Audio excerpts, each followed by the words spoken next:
Okey, Assalamualaikum. Selamat datang ke channel Cikgu. Baiklah, untuk video yang pertama ini, Cikgu akan mulakan dengan bab 1 ADMAT tingkatan 4 iaitu fungsi. Sebelum itu, jangan lupa like, komen, share dan subscribe. Jika anda rasa video ini berguna dan bermanfaat untuk anda nak revision sebelum ADMAT ni nanti ya. And jika anda perlukan khidmat tutoring, anda boleh kontak nombor Cikgu yang Cikgu telah letakkan di ruangan description di bawah. Dan untuk nota yang cikgu gunakan ini juga anda boleh dapatkan di ruangan description. Cikgu ada tinggalkan link di situ, okey? So, tanpa melengahkan masa lagi, jom let's start. Baiklah, bab 1 fungsi ADMAT tingkatan 4. Baiklah, student, apa yang kamu kena tahu pasal fungsi adalah secara basicnya, fungsi ini kalau kita tengok kepada definisi dia, fungsi ini adalah sesuatu yang di mana setiap unsur dalam set pertama itu dipetakan kepada hanya satu unsur dalam set kedua. Okey, faham tak maksudnya macam mana? Maksud dia bagi ada dua unsur. Unsur, let's say unsur X dan Y lah. Okey, unsur X dan Y. Unsur dalam set X itu hanya boleh dipetakan kepada hanya satu unsur dalam set kedua. Okey, dia barulah akan jadi fungsi. Sebagai contohnya, let's say kalau kata X tambah 4 sama dengan let's say 6 lah kan. 6. X tambah 4 sama dengan 6. So, kita tahu kat sini X ini adalah mesti 2. Okay, mesti 2. So, unsur dalam set X tu hanyalah mesti 2 sahaja. Dia tak boleh 3, tak boleh 4. Okay, dia hanya satu unsur sahaja dalam set X. Dan unsur yang kedua mestilah 6. Itu maksud dia. Tapi tak apalah, ini mungkin kamu tak dapat lihat dengan lebih jelas lagi. Tapi by the time nanti baru kamu akan faham. Okay, so untuk yang pertama adalah pengenalan kepada fungsi, jenis-jenis hubungan. Okey, jenis-jenis hubungan ni adalah 4. Okey, ada 4 sebenarnya. Okey, yang pertama ini kalau kamu tengok, okay, let's say ini adalah set X. Okey, ini tadi cakap ini set X, set Y, set X, set Y, set X, set Y, set X, set Y. Okey, ini sebenarnya gambar raja. Ni gambar raja anak panah gambar raja anak panah. Ni sebenarnya ada anak panah kat sini. Okey, ada gambar raja anak panah kat sini. Okey. Ibarat macam ni lah Okey. So kat sini, kalau kamu tengok yang pertama ini, satu unsur daripada set X akan pergi hanya kepada satu unsur dalam set Y. Nampak? A akan pergi kepada D sahaja. B akan pergi kepada E sahaja. Nampak tak? C akan pergi kepada F sahaja. So, hubungan ni dinamakan sebagai 1 kepada 1. Okey? Itu jenis hubungan dia. 1 kepada 1. Baiklah, kita tengok yang kedua. Nampak tak? A ni dia akan pergi kepada D dan juga E. Maksud dia satu je daripada unsur satu je daripada set X. Tapi dia pergi kepada D dan juga E. So, hubungan ni adalah 1 kepada banyak. Okay, 1 kepada banyak. Alright. Kita tengok yang ketiga.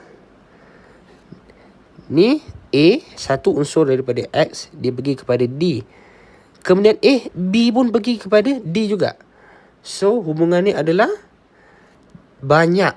Banyak kan? Banyak dia pergi kepada 1.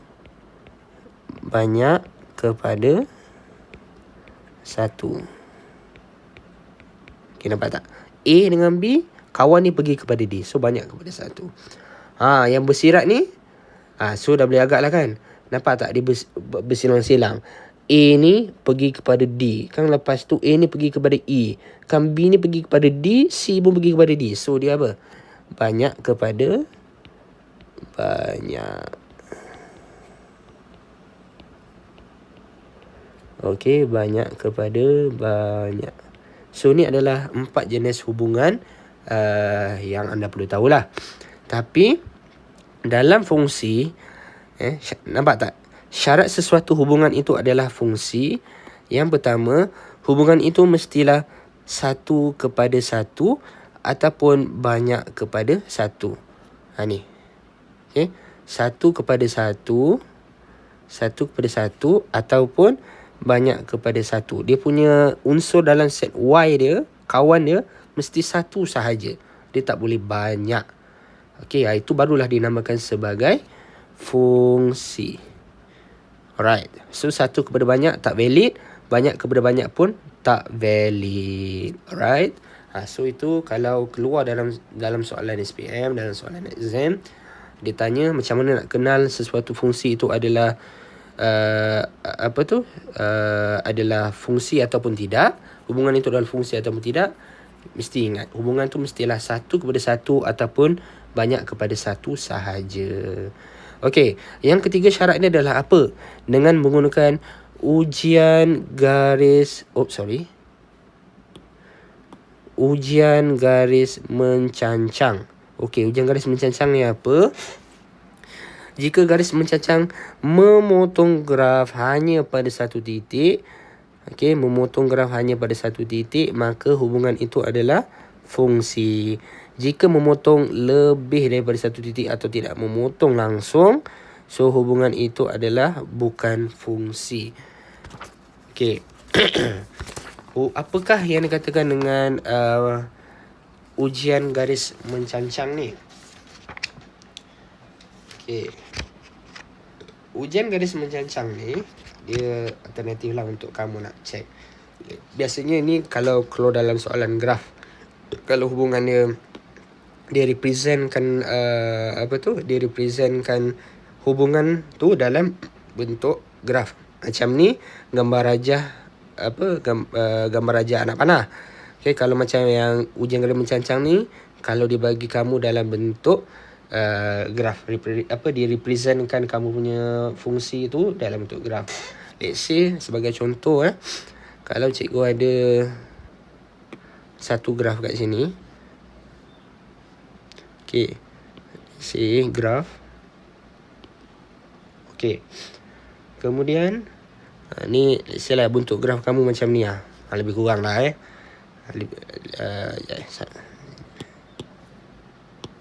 Okey, let's say bentuk graf kamu macam ni lah. Okey, so ujian garis mencancang tu adalah apa? Dia adalah satu garis yang tegak pada satu titik. Okey, graf yang tegak pada satu titik. Kamu buatlah garis tegak-tegak, putus-putus macam ni kan. So kamu tengok kat sini, nampak tak? Memotong graf hanya pada satu titik. So dia potong berapa titik kat sini? Hanya satu saja, betul? So bila dia potong satu titik, maka ini adalah fungsi. Okey, maka hubungan ini adalah fungsi. Okey, sekiranya kalau cikgu ada lagi satu bentuk graf. Okey, cikgu ada lagi satu bentuk graf yang macam ni rupanya. Macam ni kan. Tak kemas sekejap Okey, cikgu cikgu ada satu bentuk yang macam ni rupanya. Okey, so kamu buat satu garis yang mencancang, putus-putus macam ni. So ada berapa titik kat sini? Ada 2. Betul? 1, 2. So bila ada 2 titik kat sini, okey, 1, 2. So bila ada 2 titik kat sini, maka ini adalah bukan fungsi. Okey, ataupun tak memotong mana-mana satu. Okey, dia sama ada potong apabila memotong lebih daripada satu titik ataupun tak memotong langsung, maka dia adalah bukan fungsi. Okey, ini sebagai contoh lah kalau dalam bentuk graf. Okey, so let's see. Okey, kemudian kita ada menentukan domain, kodomain, objek, image dan julat. Okey, untuk domain, kodomain, objek, image dan julat ni pun antara soalan yang famous lah. Okey, kalau dalam SPM akan keluar. Dia akan bagi let's say macam ni. Okay, ni contoh lagi satu gambar rajah anak panah lah. Okay, ni sebenarnya ni semua ada anak panah anak panah dan anak panah. Okay, so domain. So kita tengok satu-satu definisi dia. Domain adalah nilai-nilai X bagi setiap unsur dalam X yang boleh digantikan ke dalam fungsi Y. Okay, so ingat nilai-nilai X bagi set unsur dalam X. So unsur dalam X kat mana? Ni. Okay, ni 5, 6, 7, 8. So domain kalau dalam dalam gambar raja ni, dalam contoh ni berapa? Apa jawapannya? So 5, 6, 7, 8. So kamu tulis representasi dia macam ni 5, 6, 7, 8. So ni adalah domain dia. Okay, very simple like that. Okay. And then kemudian kodomain. Okay, cikgu buat yang kedua lah. Okay, nilai-nilai Y. Okay, bagi set unsur. Oh, ni saya tekan sangat pula. Okay, let's see. Ni lah.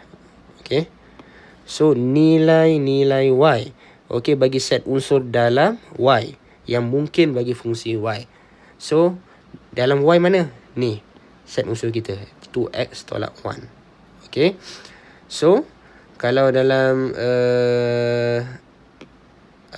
apa tu, so kodomainnya adalah ni lah, semua nilai ni 5 pula, sorry,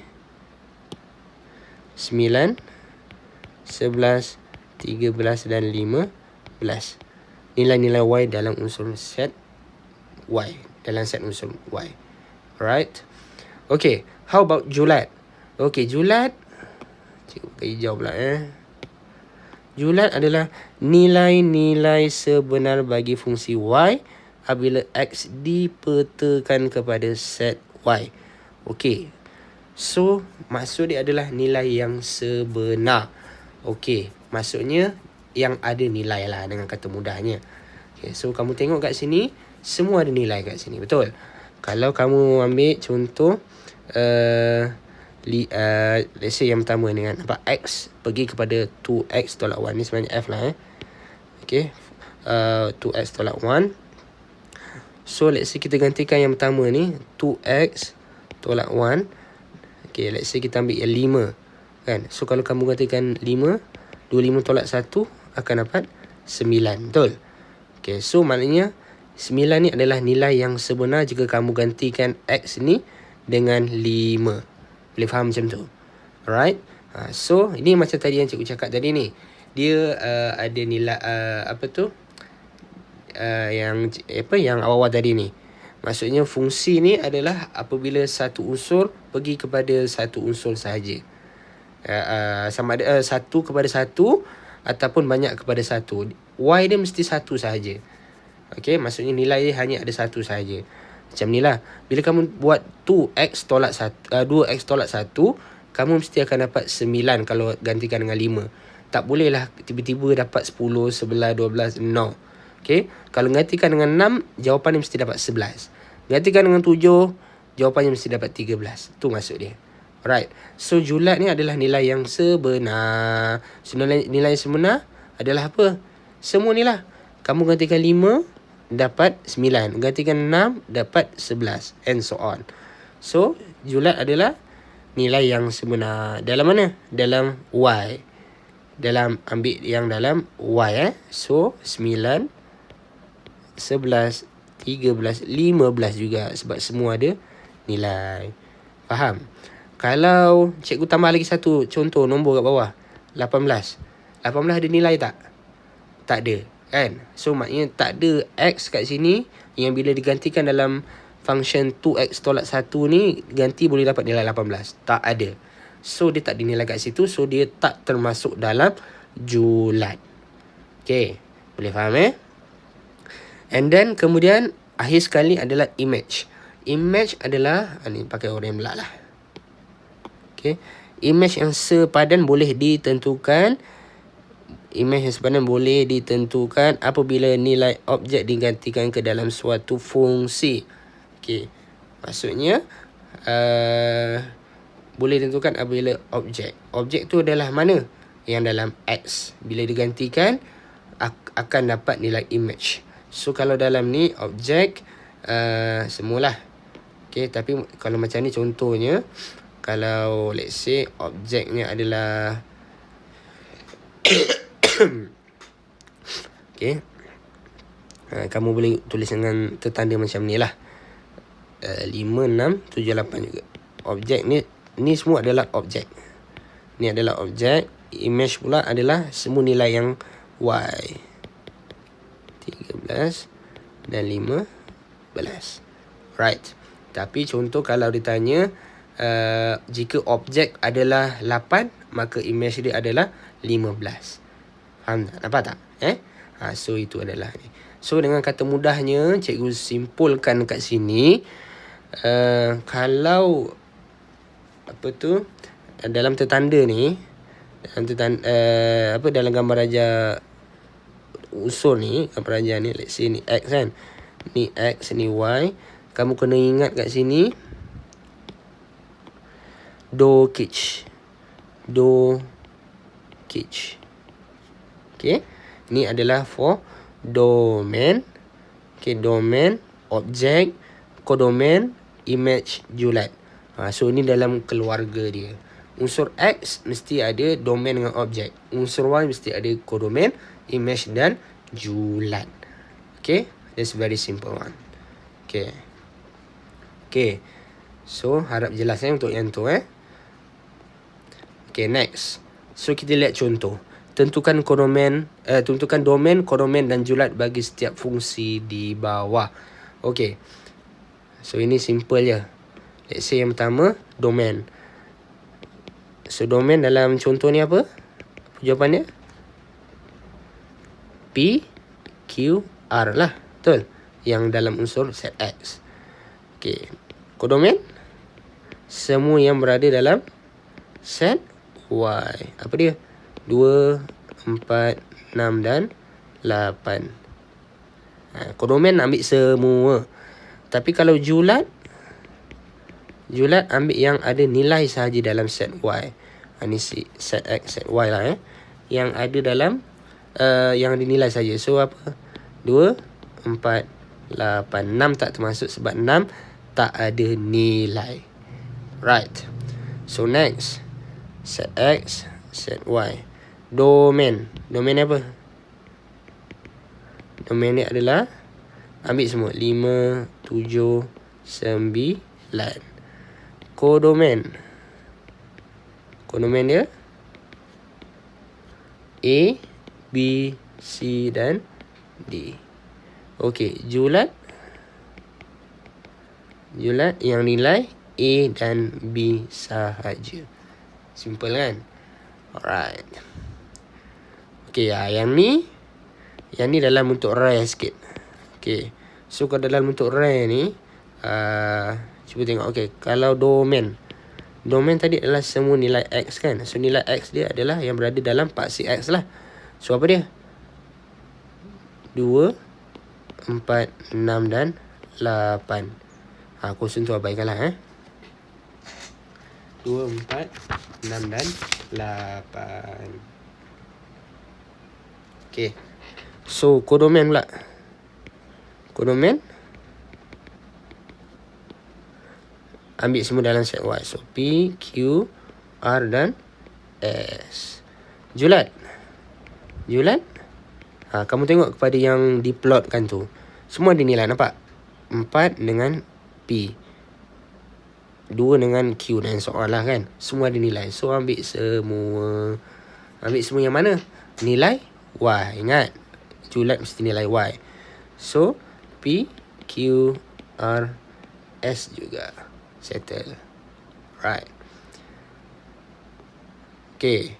So ini adalah contoh yang kedua. Ini bab cari image daripada objek. Ini contoh soalan dalam bentuk macam ni lah. Okay. So kita tengok yang contoh yang ni. Okay. So macam mana nak buat? Yang pertama, ni senang. Okay, dia bagi fx sama dengan 2 tolak 4x kan. 2 tolak 4x per 5. So F negatif 2, kamu just substitute saja dalam function dia bagi. Kan? So, F negatif 2 sama dengan 2 tolak 4 dalam kurungan negatif 2 per dengan 5. So, tekan-tekan kalkulator, you dah dapat. Berapa jawapannya? 2. Okay, 2. Okay. Kalau F4, dia bagi ni, samalah 2, 4, 4. Okay. Bagikan dengan 5. So, tekan-tekan kalkulator, you akan dapat berapa? M4.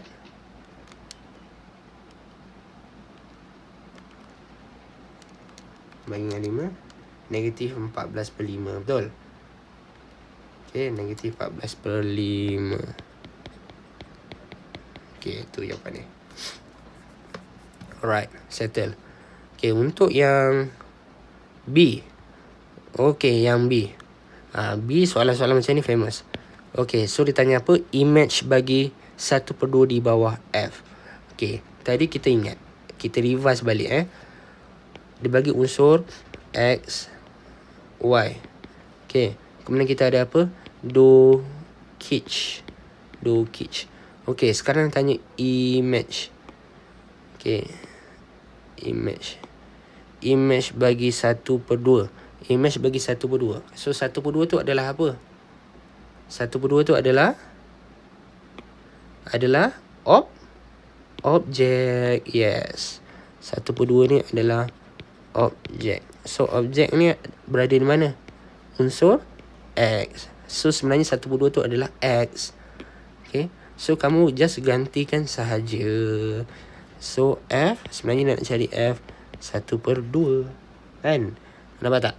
F 1/2. So masukkan dalam function 2 tolak 4 1/2. Okay, bahagikan dengan 5. So you akan dapat jawapannya berapa? 0. Okay. So 0 ni adalah apa tadi? Image.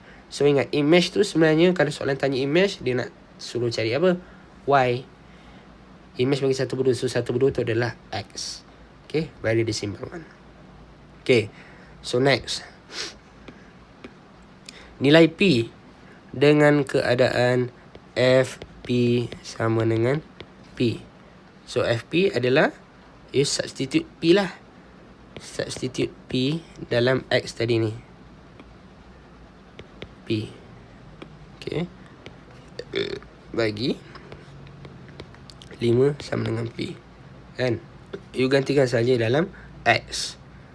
Okay. So ingat, ini basic math lah function you dulu belajar kan.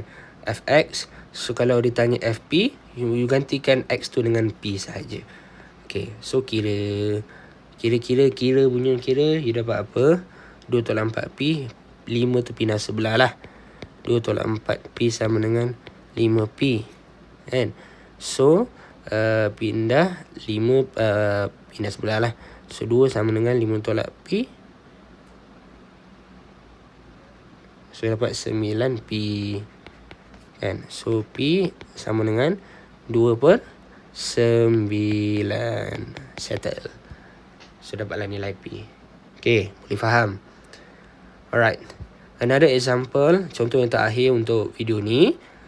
Okay, diberi fungsi gx sama dengan 2 tambah 1 per x tolak 2, yang di mana x tak sama dengan 0. Okay, tambahan untuk kamu, x tak sama dengan 0 tu. Okay, maksud dia adalah yang bawah ni. Okay, maksudnya ingat, kalau pecahan, nilai bawah ni mesti tak sama dengan 0. Okay, itu tambahan lah. Sebab kadang-kadang bentuk dia tanya juga. Okay, so yang pertama cari G3. Okay, cari G3. Senang. Ini you substitute je lah. Okay, so 2 tambah 1 per 3 tolak 2. kan. So 3 tolak 2 si 3. Okay, oh ni tambahan Okay, so kira you dapat berapa nilai? 2 tambah 1, 3 tolak 2. So dapat 3. Okay, settle. Very easy one. Okay, sorry, belum B lagi. Belum B lagi. Okay, yang kedua G negatif 5. G negatif 5.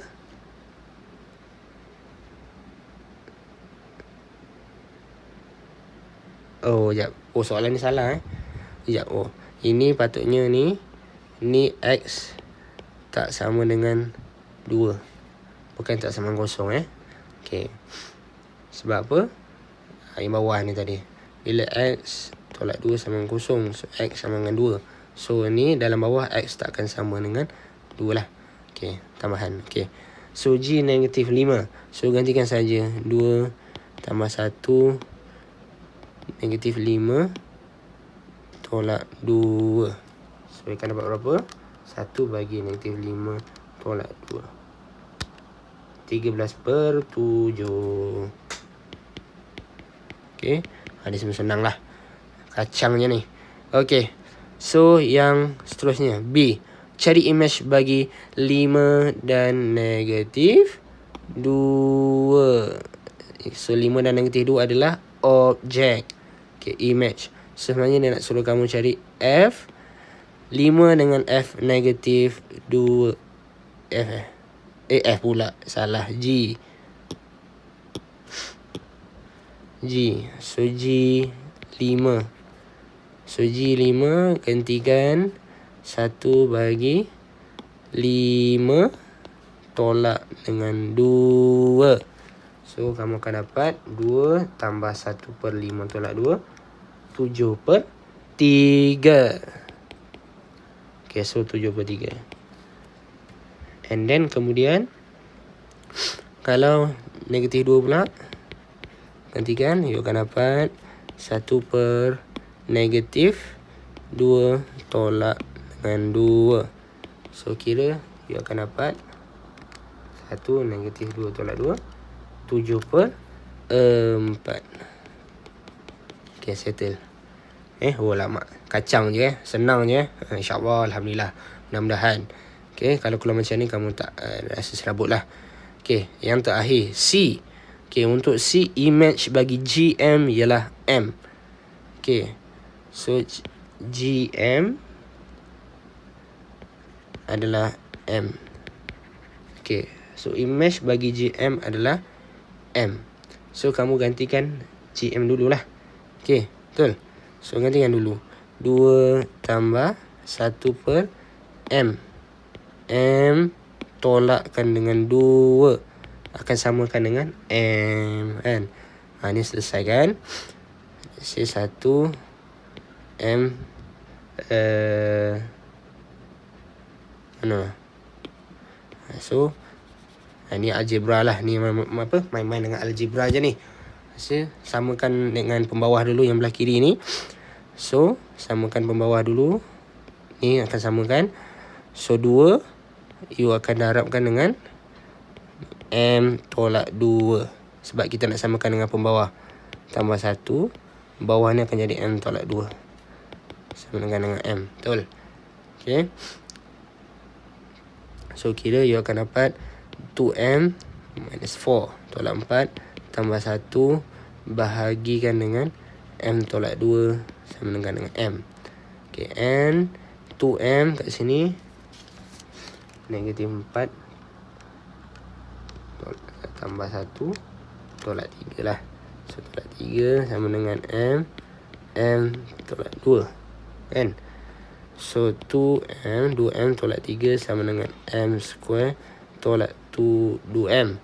Okay, so sekarang ni apa? Kuadratik.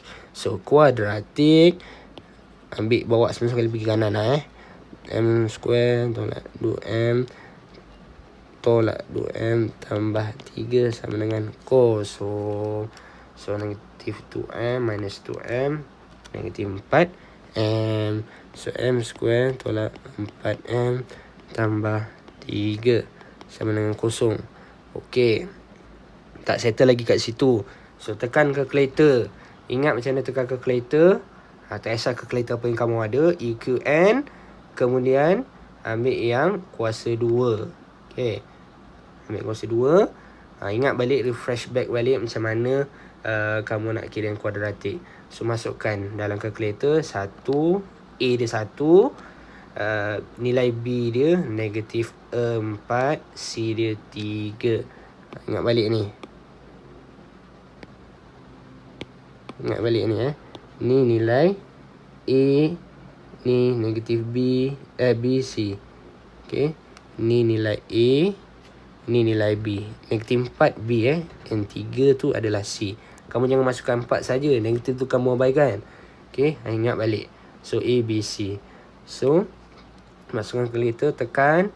Kamu akan dapat nilai M sama dengan 3 ataupun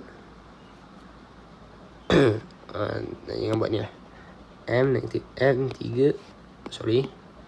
M3 dan ataupun M sama dengan 1. So atas ni jangan lupa buat bracket-bracket. Okay. Ni model ni kamu dah belajar kan. So ingat balik. Sama 0. So apa? M tolak 3 dan M tolak 1 sama 0. Okay. So jawapan adalah ni lah. M3 ataupun M1 settle. Okay. So itu saja untuk video yang pertama ini. Nanti kita akan sambung dengan fungsi gubahan. Thank you.